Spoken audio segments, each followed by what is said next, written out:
Hi, I'm Chef Kevin Barko with Cancer Fighters.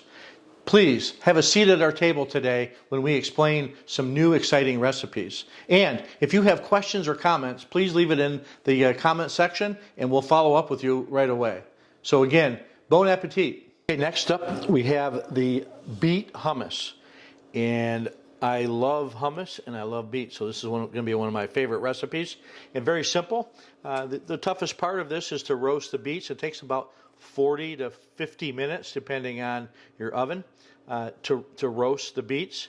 And the instructions call for some olive oil on the beets, wrap the beets in foil and on a cookie sheet, and it's about 40 to 50 minutes at 350.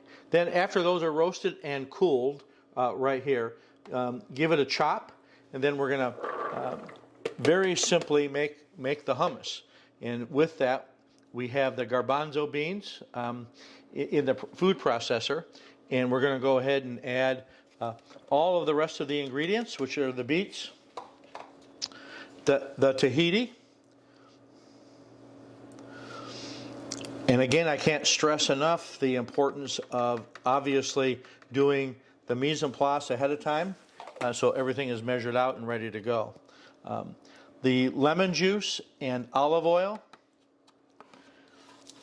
And then we're going to go ahead and add the fresh garlic to this and give it a process. And we'll start off with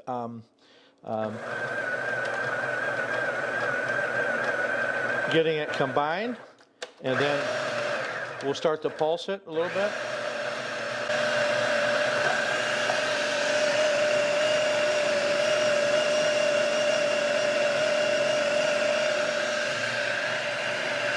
Close. And we went ahead and put this in a bowl, and you probably get 2 of these bowls per serving, and you can certainly add some of the garbanzo beans as a garnish. It's always good to have a garnish that tells the guest what is in it, that this is a hummus, and that is very easily identified. So there you have it.